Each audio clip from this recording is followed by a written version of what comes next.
여러분은 지난 한 주간을 사시면서 하나님을 경험해 보셨습니까? 조금 더 구체적으로 물어보면 나와 함께 하시는 하나님, 나를 위로하시는 하나님, 나를 도우시는 하나님, 나를 인도하시고 나를 간섭하시는 하나님, 내게 힘을 주시는 하나님, 나를 꾸준하시고 나를 고치시는 하나님, 더 나아가서 놀라운 하나님의 일하심, 혹시 이런 것들을 한 주간을 사시면서 경험하셨습니까? 혹시라도 여러분이 한 주간을 사시면서 하나님을 경험하지 못했다면 과연 그 이유는 무엇일까요? 오늘 본문은 예수님으로 인해서 놀라운 일을 경험했던 베드로와 야고보와 요한의 이야기를 우리에게 소개하고 있습니다. 오늘 본문을 통해서 우리가 생각해 볼 것은 이런 것들입니다. 우리가 하나님을 경험하며 살아가는 것, 그것이 얼마나 중요한가. 그리고 더 나아가서 우리가 하나님을 경험하는 삶을 살기 위해 우리에게 가장 필요한 것은 무엇일까? 이런 부분들을 우리가 함께 나누려고 합니다. 오늘 본문은 예수님이 베드로와 야고보와 요한을 제자로 부르시는 그 배경이 되는 장면을 소개하고 있습니다. 그러면 여러분, 베드로와 야고보와 요한은 누구입니까? 이들은 어떤 사람일까요? 갈릴리 호수에서 고기를 잡던 어부였던 사람들입니다. 다르게 말하면 이들은 고기를 잡는 일에 대단한 전문성을 가진 전문가였습니다. 그런데 그렇게 고기를 잘 잡는 어부였음에도 불구하고 5절 말씀을 보니까 그들이 밤새도록 고기를 잡으려 노력했지만 아무것도 잡지 못했던 겁니다. 그리고 날이 새었고 절망스러운 마음을 가지고 다음날 조업을 위해서 그물을 손질하고 있는 그들의 모습이 소개되고 있습니다. 바로 그때 4절을 보시면 예수님이 베드로에게 뭐라고 말하냐면 깊은 데로 가서 그물을 내려 고기를 잡으라, 이렇게 말씀을 하십니다. 그리고 베드로는 예수님의 그 말씀대로 행했고 그 결과 놀라운 일이 일어났습니다. 6절을 보니까 그렇게 하니 고기를 잡은 것이 심이 많아 그물이 찢어지는지라. 정말 놀라운 일이 일어났습니다. 그물이 찢어질 정도로. 그래서 자기 동료들에게 와서 도와달라고 부탁할 정도로, 그리고 결과적으로는 2배의 고기가 가득 찰 정도로 많은 고기를 잡게 되는 놀라운 일을 그들이 경험하게 되었던 것입니다. 우리가 성경을 읽다 보면 이처럼 하나님으로 인해서 놀라운 일을 경험했던 사람들의 이야기가 굉장히 많습니다. 너무 당연한 겁니다.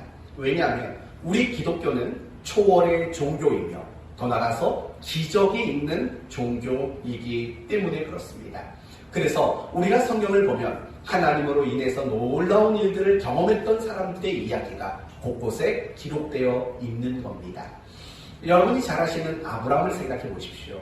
몇 살의 아이를 낳았습니까? 100살의 아이를 낳았습니다. 사라는 90세였습니다. 인간적으로는 불가능할 수밖에 없는 상황임에도 불구하고 그들은 자식을 낳게 되는 그런 놀라운 일을 경험하게 되었습니다. 애굽에서 나온 이스라엘 백성들은 홍해 바다가 갈라지고 그 갈라진 홍해 바다를 마른 땅 가득 그들이 건너가는 놀라운 일들도 경험했습니다.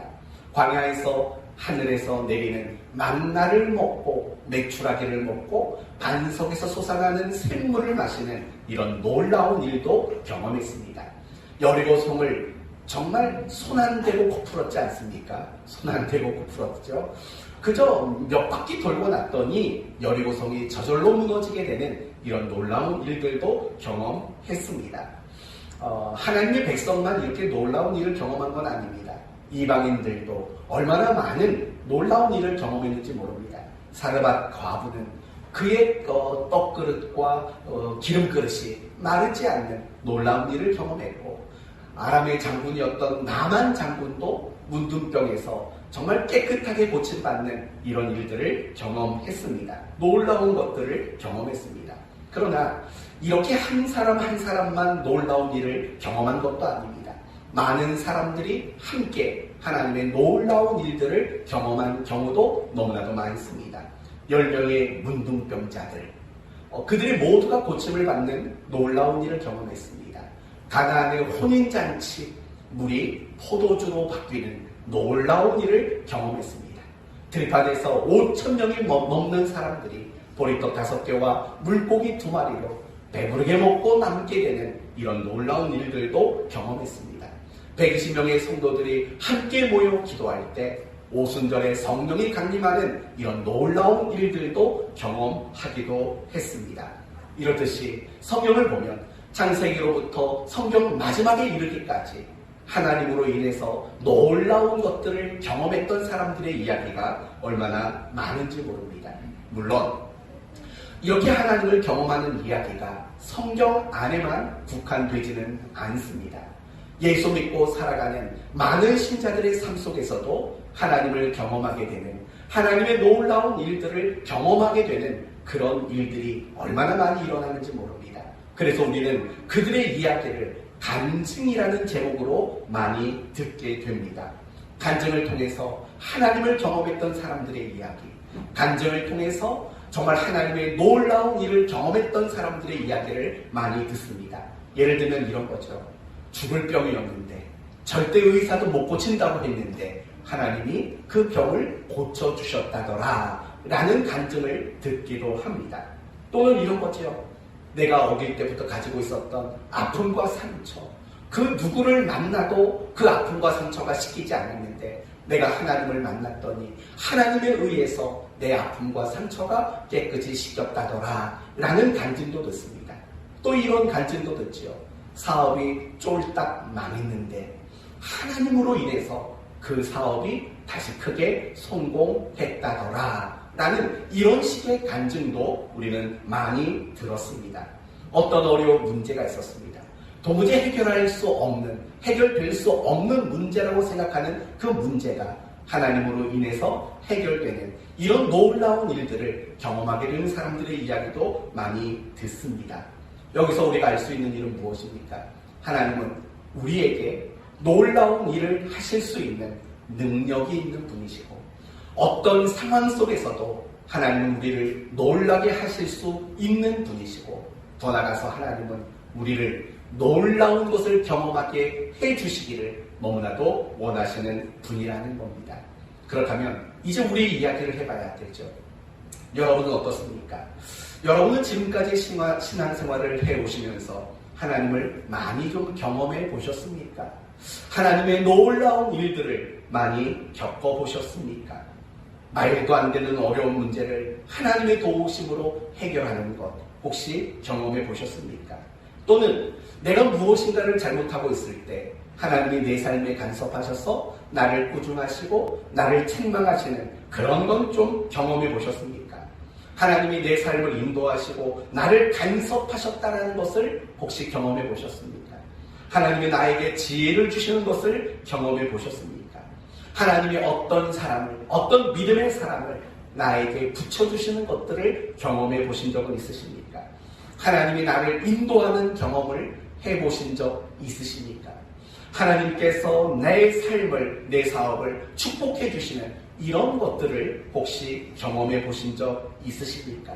아니면 오늘 본문에 나오는 베드로의 빈 그물처럼 하나님을 경험해 본 적이 없고 단지 남의 간증만 들으면서 부럽다, 나도 저런 경험해보고 싶다 이렇게 바람만 가지고 신앙생활을 하고 있지는 않습니까? 저는 여러분에게 권면합니다. 이게 물론 권면 갖고 될 문제는 아니죠. 매일매일의 삶 속에서 여러분이 하나님을 경험했으면 좋겠습니다.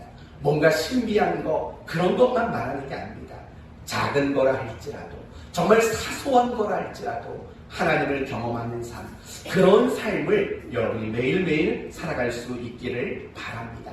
왜냐하면요, 우리가 하나님을 경험하는 삶은요 너무나도 중요하기 때문에 그래요. 왜 중요할까요? 내가 하나님을 경험하는 그런 신앙생활을 하면 사실은 우리의 신앙생활이 굉장히 즐거울 수밖에 없어요. 항상 활력이 있고 항상 능력 있는 그런 신앙생활을 하게 되기 때문에 그래요.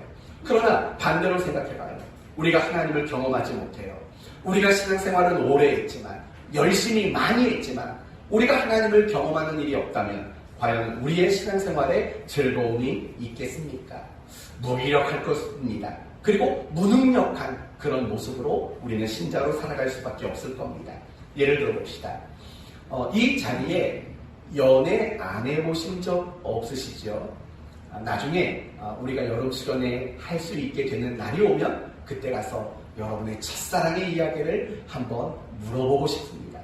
우리 문 집사님 내외의 첫사랑 이야기는 제가 다 들어서 이제 익히 알지요. 네. 근데 강 권사님 어떻게 남편분을 만나셔서 그렇게 행복하게 사셨을까?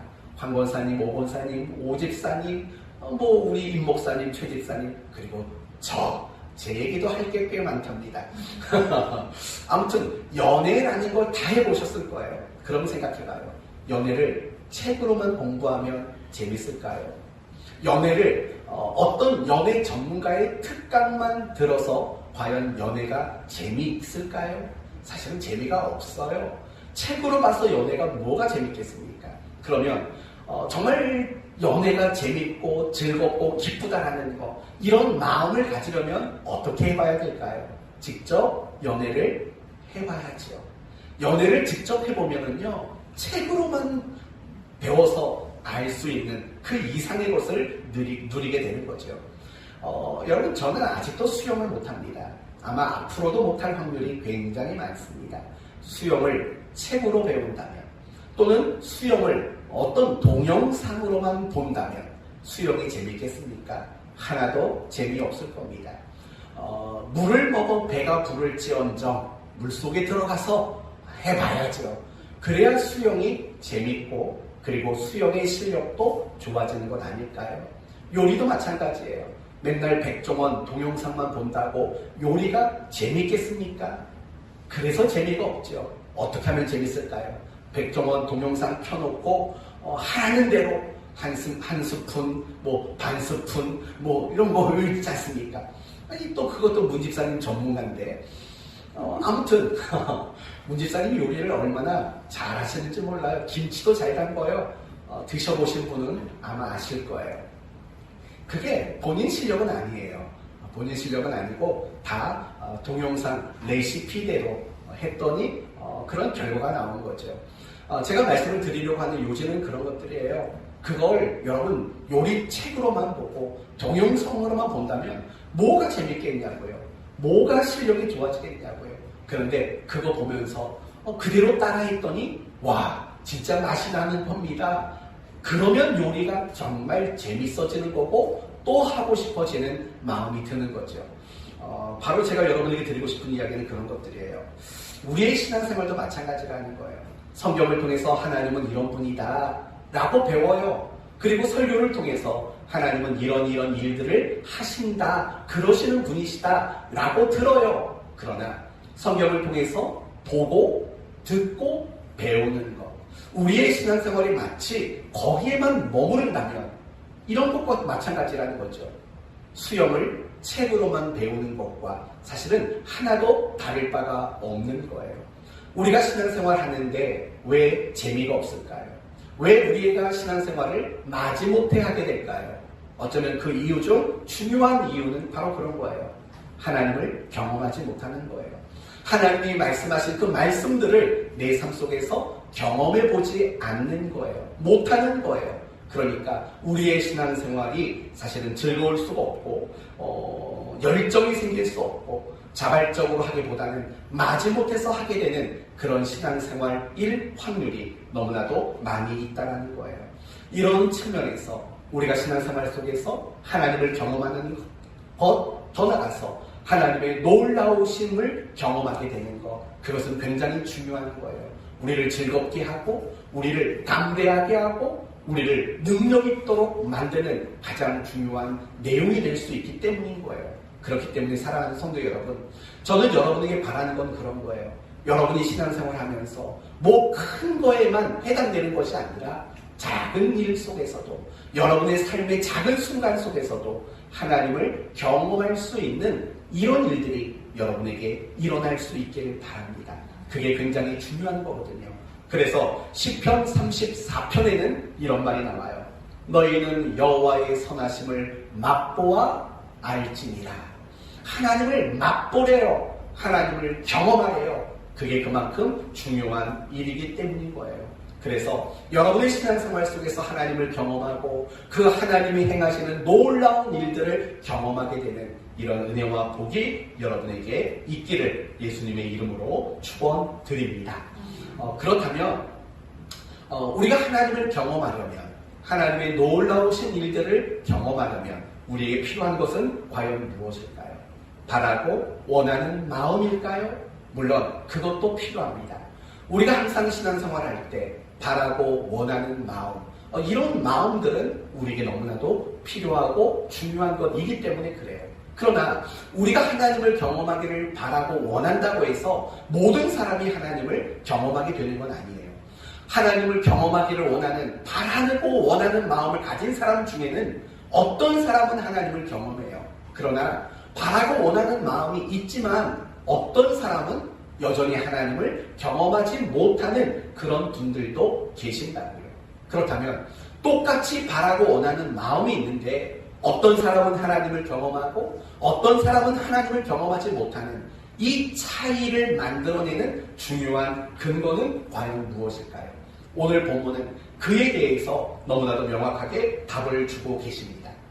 여러분, 베드로는 하나님의 놀라우신 일을 경험했어요. 그는 하나님을 경험했다고요. 어떻게 하나님을 경험할 수 있었을까요? 단 한마디로 말하면 무엇일까요? 순종. 베드로가 하나님을 경험할 수 있었던 이유는 그가 순종했기 때문입니다. 구체적으로 말한다면 깊은 곳에 가서 그물을 내려라 라는 그 말씀 앞에 그가 순종했기 때문에 하나님을 경험하고 하나님의 놀라우신 일들을 경험할 수 있었다는 거예요. 그런데 사실은 하나님이 우리에게 어떤 순종을 요구하실 때에는요, 이해가 되지 않을 때가 사실은 굉장히 많아요. 예를 들면 이런 거 있죠. 하나님은 모세에게 뱀의 어디를 잡으라고 말했는지 혹시 아시나요? 지팡이를 던졌더니 뱀이 됐고 그 뱀이 뭘 잡으랍니까? 꼬리를 잡으래요. 여러분, 이것은요, 뱀을 잡는 방법이 되지 않아요. 대본에 물려요. 뱀을 잡으려면 어디를 잡아야 됩니까? 이것도 문집사님 전문인데, 뱀을 잡으려면 이렇게 전문이 많죠. 네, 뱀을 잡으려면 어디를 잡아야 될까요? 그래, 머리를 잡아야 절대 물리는 법이 없는 거예요. 그런데 하나님은 모세에게 꼬리를 잡으라고 그렇게 말씀을 하셨어요. 이건 전혀 우리가 이해할 수 있는 상식의 것이 아니죠. 여러분, 나만 장군이 문둥병 때문에 선지자를 찾아갔다고요. 그런데 방법이 뭐였죠? 약이었나요? 안수기도였나요? 아니라고요. 요단강 물에 몇 번 목욕하래요? 7번. 여러분, 목욕하는 게 문둥병을 고치는 방법이 될 수 있을까요? 아니라고요. 이렇듯이 하나님이 우리에게 어떤 순종을 요구하실 때에는요, 사실은 우리가 이해할 수 없는, 참 납득하고 받아들이기 어려운 그런 순간이 사실은 굉장히 많은 거예요. 오늘 본문의 베드로도 마찬가지라고 생각이 들어요.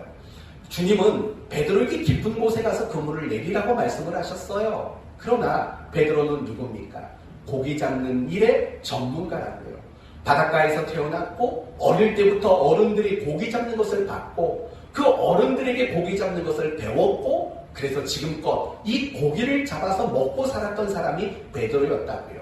그런데 예수님은 누구십니까? 엄밀히 말하면 그분은 목수의 아들이라고요. 목수의 아들이에요. 고기 잡는 일에 어떤 전문성을 가진 분이 아니라고요. 그런데 그분이 전문가인 어부에게 말하는 거예요. 저기 깊은 데 가서 그물을 한번 내려봐. 여러분, 이게 얼마나 말도 안 되고 얼마나 웃기는 일이겠어요. 더군다나 지금 베드로는 밤새도록 노력을 했다고요. 자기가 가지고 있는 고기 잡는 그 모든 지식을 총동원해서 최선을 다했고 밤새도록 고기를 잡으려고 노력을 했어요. 그리고 지쳤어요.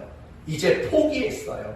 그리고 내일을 위해서, 다음 고기잡이를 위해서 그물을 다 손질해 놓고 있는 상태였어요. 그런데 그런 베드로에게 목수가 말을 한 거죠. 깊은 곳에 가서 그물을 내려봐라.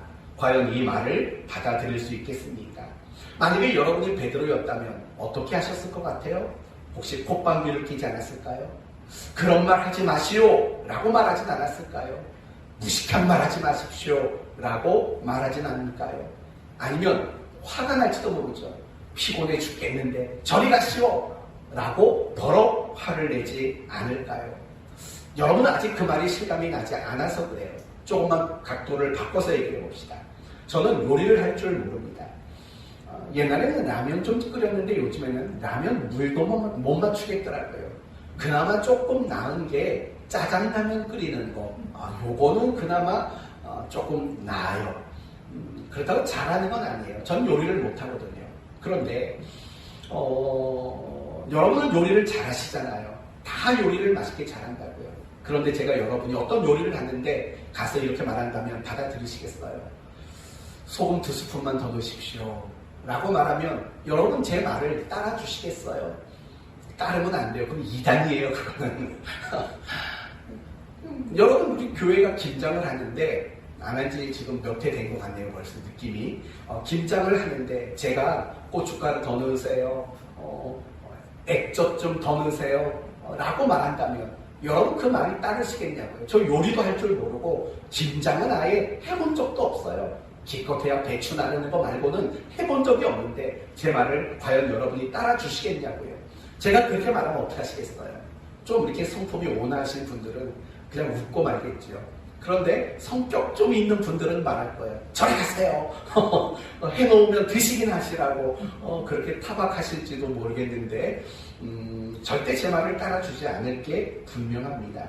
마치 베드로의 입장이 그런 입장이 아니었겠냐고요. 자기는 전문가잖아요. 그리고 예수님은 고기잡이를 해본 적이 없는 분이잖아요. 그분이 그런 얘기를 했을 때 베드로가 아마도 그런 마음이었을 거라고요. 그런데 베드로는 참 우리랑 달랐어요. 베드로가 달랐던 점이 5절을 보면 선생님 우리가 밤이 맞도록 수고하였으되 얻은 것은 없지만은 말씀에 의지하여 내가 그물을 내리겠습니다. 이게 바로 베드로에게 우리가 배워야 할 신앙의 모습 아니겠습니까? 베드로는 깊은 곳에 가서 그물을 내렸어요. 사실은 그걸 다 이해하고 내린 건 아닐 거예요. 그렇죠? 이해가 되지 않았지만 그리고 피곤하지만 이러다가 더 속상해질지도 모르겠다라고 추측하는 마음일 수 있지만 그물을 내렸죠. 이제 여러분이 주목해 보아야 할 것이 있습니다. 그것은 순종의 결과입니다. 6절을 보시면 그 순종의 결과가 무엇입니까? 고기를 애운 것이 심이 많아 그물이 찢어지는지라. 그물이 찢어질 정도로 많은 고기를 붙잡았다는 거예요. 기쁨과 감격할 만한 놀라운 일들을 경험할 수 있었다는 거예요. 성도 여러분, 사실은 이게 여러분이 바라는 신앙생활이잖아요. 항상 이렇게 그물이 찢어질 만한 일들을 경험하고 싶잖아요. 건강 속에서도 경험하고 싶고 여러분의 자녀들 속에서도 이런 일을 경험하고 싶고 또 여러분이 하고자 하는 그 일 앞에서도 여러분이 늘 경험하고 싶은 게 이런 모습들 아니겠습니까? 그런데 여러분이 정말 베드로처럼 하나님을 경험하고 하나님의 놀라운 일들을 경험하기를 원하신다면 사실은 여러분이 반드시 충족시켜야 할 조건이 있습니다. 그게 무엇일까요? 순종하는 일이라는 겁니다. 여러분이 하나님 앞에 순종하는 사람이 되는 일, 그것이 유일한 방법일 수밖에 없는 겁니다. 하나님이 그렇게 말씀하신다면 조금 이해가 되진 않지만 내가 그걸 받아들이기는 좀 버겁지만 내가 그대로 살아보겠습니다 라는 이 순종의 자세가 있을 때 우리는 하나님을 경험하고 그 하나님의 놀라운 일들도 경험할 수 있게 된다는 거예요. 존 비비어의 순종이라는 책을 보시면 이런 대목이 나와요. 순종을 이렇게 말했어요. 하나님의 공급하심과 보호하심 속에 살아가게 하는 유일한 열쇠, 이게 바로 순종이래요.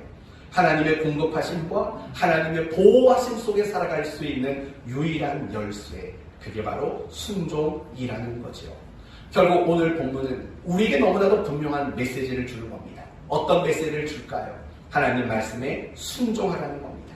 하나님의 말씀대로 도전해 보라는 겁니다. 제발 하나님의 말씀대로 살아보라는 겁니다. 이미 앞부분에 정말 하나님을 경험하고 하나님의 놀라운 일들을 경험했던 그 많은 사람들, 홍해 바다, 를 건너갔던 사람들, 만나를 먹었던 사람들, 10명의 문둥병자, 나만 장군, 여리고성이 무너지는 거, 들판에서 5,000명이 먹었던 거, 이 모든 놀라운 일들을 경험했던 그들의 모습에 공통점이 있는 거죠. 그 공통점이 무엇이겠습니까? 바로 순종이라는 공통점이 바로 그들의 모습 속에 있었다는 거예요. 그들이 하나님의 놀라운 일들을 경험하게 된 그 모든 것들은 결국 순종이 만들어낸 결과물이었다는 거예요. 그러나 반대로 순종하지 않는 사람은 하나님을 경험할 수 없고 하나님의 놀라운 일들을 경험할 수 없는 거죠. 예수님 당시에 서기관과 바리새인들, 이 종교 지도자들의 모습을 한번 생각해 보시겠습니까? 그들은 율법을 연구하는 사람들이고 그들은 율법을 백성들에게 가르치는 사람들이었습니다. 그러나 중요한 것은 정말 그들의 삶 속에서는 하나님을 경험하지 못했고 하나님이 행하시는 놀라운 일들을 그들은 경험하지 못했던 겁니다. 이유가 뭡니까? 하나님의 말씀인 율법을 그들이 알지 못했기 때문입니까? 아닙니다. 잘 가르쳤고 많이 알고 있었음에도 불구하고 그들은 하나님 말씀에 순종하는 일을 하지 않았기 때문이라는 겁니다. 결국 순종이야말로 내가 하나님을 경험하게 만드는 가장 중요한 신앙의 근거인 거죠. 하나님이 내 삶 속에서 일하시고 정말 놀라운 일들을 행하시도록 만드는 것, 그것을 내가 경험하는 것, 유일한 방법, 그것은 바로 순종하는 삶이라고 말할 수 있다는 거예요. 사랑하는 성도 여러분, 여러분은 어떻습니까? 여러분 한 주간의 삶이, 올 한 해 여러분의 삶이 혹시 빈 그물만 만지작거리는 인생을 살고 있지는 않습니까? 지금 내가 교회 생활은 열심히 하고 있지만, 부지런히 신앙생활하고 있지만 하나님은 경험하지 못하고 살아가는 그 모습이 혹시 여러분의 모습은 아닐까요? 만약에 여러분의 모습이라면 여러분은 빨리 여러분 자신을 점검해야 합니다. 여러분의 어떤 것을 점검해야 마땅할까요? 나는 하나님 말씀대로 순종하며 살아가고 있는가? 이 부분을 여러분은 점검해 보셔야 돼요. 나는 순종하기 위해 노력하는가? 나는 말씀대로 순종하기 위해 몸부림치고 있는 게 있을까? 나는 말씀대로 순종하는 일에 도전해 보고 있는가? 라는 이 부분을 여러분은 반드시 점검해 보셔야 합니다. 왜냐하면 순종하는 사람이 하나님을 경험하지 못할 수는 없거든요. 하나님 말씀대로 순종하는 사람은 어김없이 하나님을 경험할 수밖에 없는 인생을 살기 때문이라는 것입니다. 그러나 우리가 순종하지 않는다면 죽어서 천국은 갈 수 있을지 모릅니다. 그러나 그 천국 가기까지 이 땅에서 하나님을 경험하지 못하고 하나님이 행하시는 놀라운 일들을 경험하는 일들은 별로 없을 수밖에 없을 거예요. 결국 중요한 것은 그거예요. 내가 하나님을 경험하느냐, 내가 하나님을 경험하지 못하느냐는 다른 것이 만드는 결과물이 아니에요. 내가 하나님께 순종하며 살아가고 있는가, 바로 그것이 결정하는 중요한 결과물이라는 겁니다. 여러분에게 다시 묻습니다. 여러분은 순종하는 삶을 살아가고 있습니까? 이 질문 앞에 여러분은 뭐라고 대답하시겠습니까? 잘 모르겠는데요? 라고 회피하시겠습니까?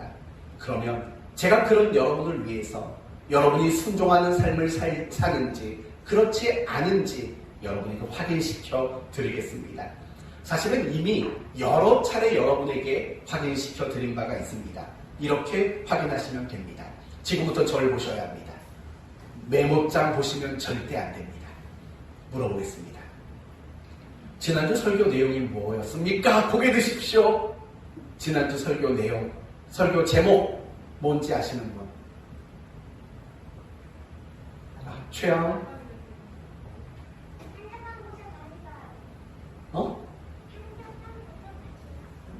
한적한 곳에 가시다. 네, 지난주 설교 제목이었어요.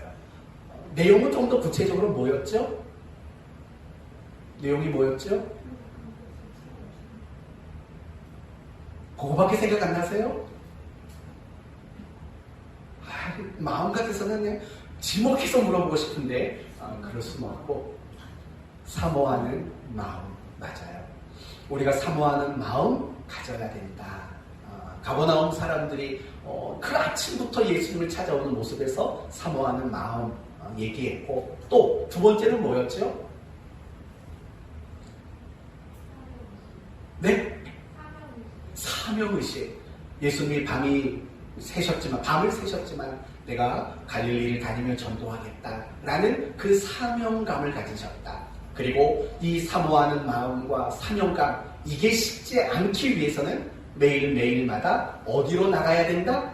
한적한 곳에 가서 하나님을 독대하는 시간을 만들어야 한다. 이게 지난주 설교 내용이었다고요. 그래서 여러분이 물어보는 거예요.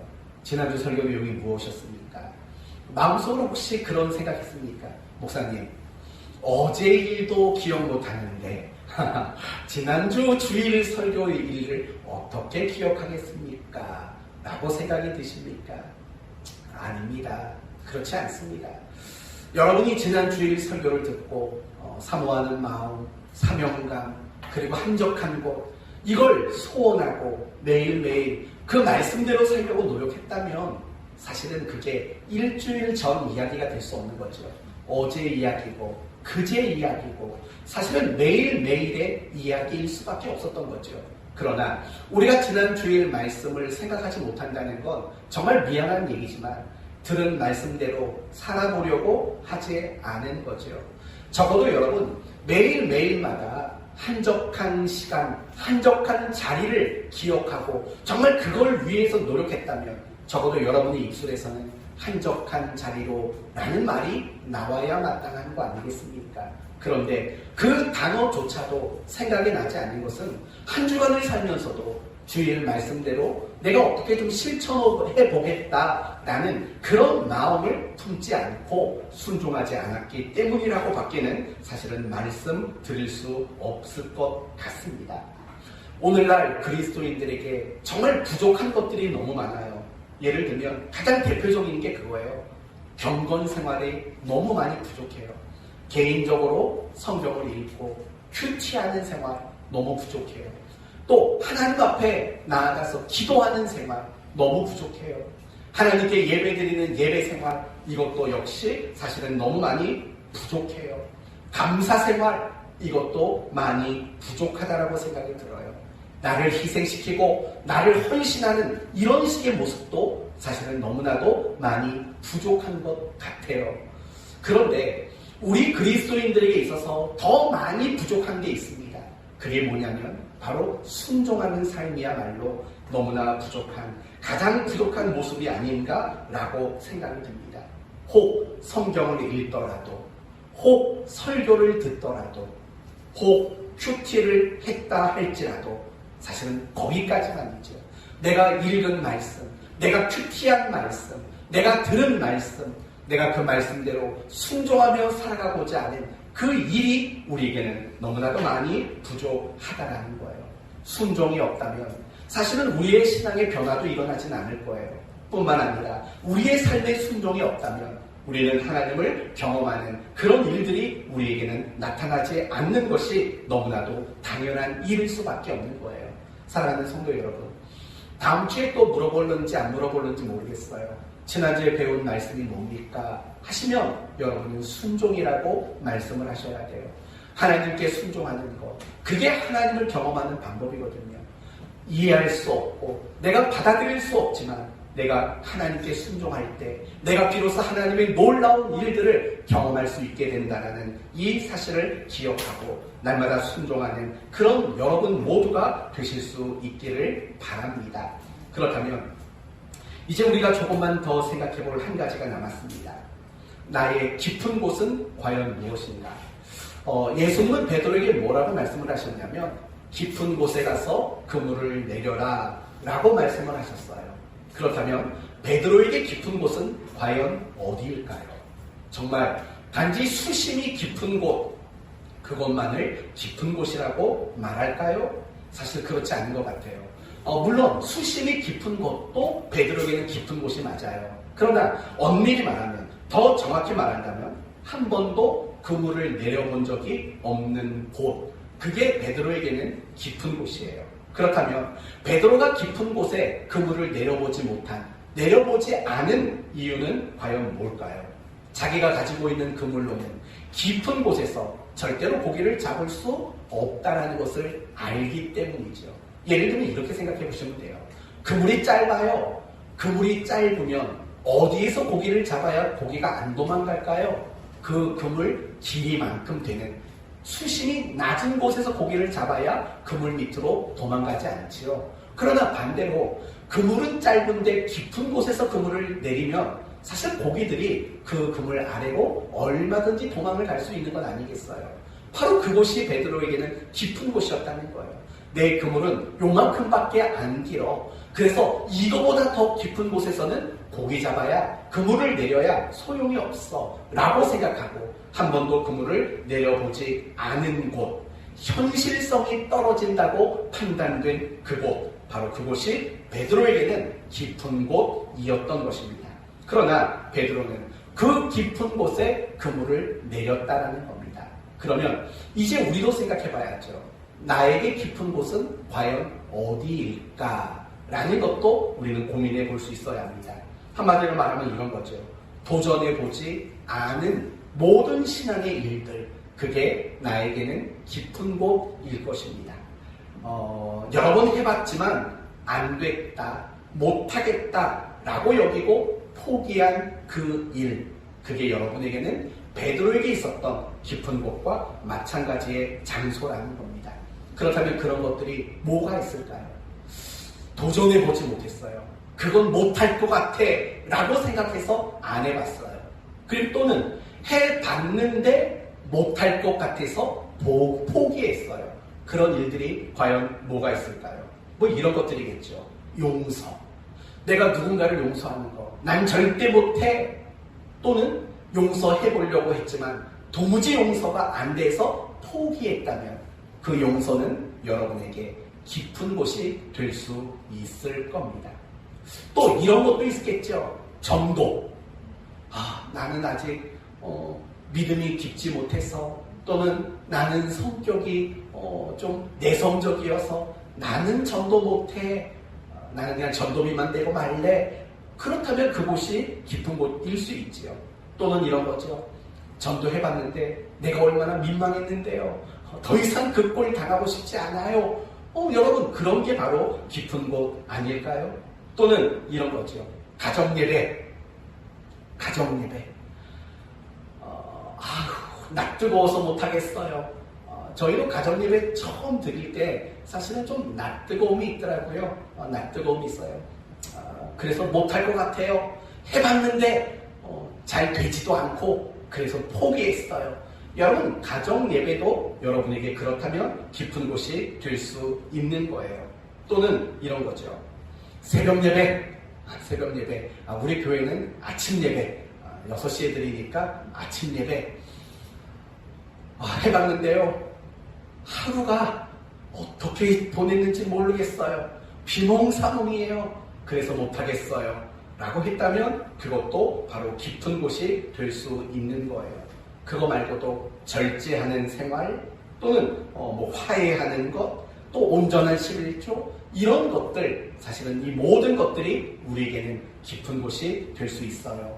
저는 여러분에게 바랍니다. 여러분만이 가지는 깊은 곳들이 있을 거예요.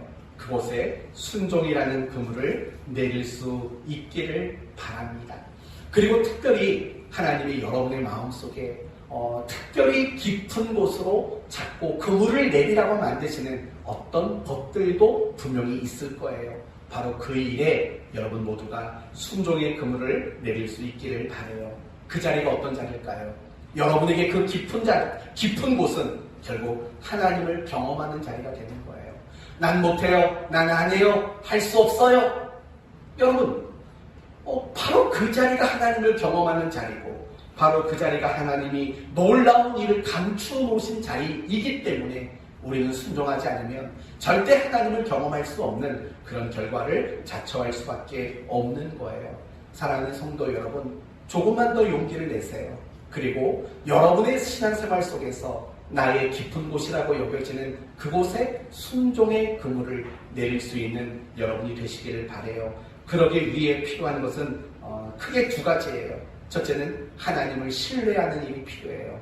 왜냐하면 순종이라는 것은 우리의 이성, 상식, 이해의 영역이 아니기 때문에 그래요. 순종은요, 반드시 신뢰의 영역이에요. 신뢰. 내가 하나님을 신뢰하는 것. 오직 그것이 순종을 결정짓는 가장 중요한 영역이기 때문에 그래요. 이성으로 생각하시겠다고요? 아니면 여러분의 상식과 이해로 생각하시겠다고요? 그러면 절대로 순종할 수 없게 되는 거예요. 순종은 반드시 신뢰의 영역이라는 걸 아셔야 돼요. 그리고 중요한 것은 하나님은 우리가 100% 신뢰할 수 있는 분이라는 거예요. 하나님을 신뢰해서 실망한 사람은 아무도 없었어요. 그 하나님은 100% 우리가 신뢰할 수 있는 분이신 거죠. 그 신뢰함이 필요해요. 그리고 또 한 가지 필요한 것은 여러분의 결단이에요. 내가 순종하겠다라는 결단을 가지는 일이 대단히 중요한 거죠. 여러분, 우리의 인생사도 마찬가지잖아요. 내가 결단하지 않고 내가 결심하지 않았는데 뭐 하는 거 보셨어요? 뭘 안 하게 돼요. 결단과 결심이 없으면 어떤 일도 하지 않게 되는 거예요. 내가 밥을 먹겠다고 생각을 해야 밥을 먹는 거죠. 결단과 결심이 있어야 뭘 하지요. 순종도 마찬가지인 거예요. 순종도 하나님 앞에 내가 그 말씀대로 살겠습니다. 내가 순종의 그물을 내리겠습니다. 라는 그런 결단이 있어야만 우리는 순종할 수 있게 되는 겁니다. 이제 오늘 말씀을 마치도록 하겠습니다. 하나님을 경험한다는 것, 그것은 굉장히 기쁘고 즐거운 일이에요. 더 나아가서 우리가 하나님을 경험하게 되면 우리는 능력 있는 신자가 되고 언제든지 담대하고 열정이 있고 생명력이 넘치는 이런 신앙생활을 할 수 있게 되는 거예요. 그러나 내가 교회는 열심히 다니지만 하나님을 경험하지 못한다면 우리 신앙생활은 참 버거울 수밖에 없어요. 재미없는 일을 하는 것의 연속일 수밖에 없고 우리의 신앙이 성장할 수도 없게 되는 거예요. 그렇기 때문에 우리는 날마다 하나님을 경험하는 그런 신앙생활이 되기를 사모하고 또 하나님을 경험할 수 있도록 날마다 하나님 말씀에 순종하는 삶을 살아갈 수 있어야 돼요. 무엇과 무엇으로요? 하나님을 신뢰함과 다짐과 결심으로 우리는 순종의 삶을 살아가셔야 돼요. 특별히 내가 아직 도전해보지 않는 것들, 해봤다가 포기했던 것들, 다시 그 일에 그 깊은 곳에 순종이라는 그물을 내리게 되는 그런 여러분이 되셨으면 좋겠습니다. 저는 여러분 모두가 순종을 통해서 날마다 하나님을 경험하게 되는 그런 인생 되시기를 예수님의 이름으로 축원드립니다. 아멘. 기도합시다. 하나님, 감사를 드립니다. 우리 모두는 하나님을 경험하는 삶을 살아가야 합니다. 그래야 우리의 신앙이 기쁘고 즐겁고 능력 있는 신앙생활이 되기 때문입니다. 하나님을 경험하지 못하는 신앙생활은 억지로 하는 신앙생활일 수밖에 없고 갈등과 흔들림이 많은 신앙생활일 수밖에 없습니다. 우리 사랑하는 성도들 매일의 삶 속에서 하나님을 경험하게 되는 놀라운 일들이 있게 하여 주시옵소서. 이것을 위해 순종하는 삶을 다짐하고 또 결심할 수 있도록 함께해 주옵소서. 그래서 우리 성도들의 매일의 삶이 하나님을 경험하며 하나님의 놀라운 일들을 경험하는 그런 인생들이 되게 해 주옵소서. 예수님의 이름으로 기도 올리옵나이다. 아멘.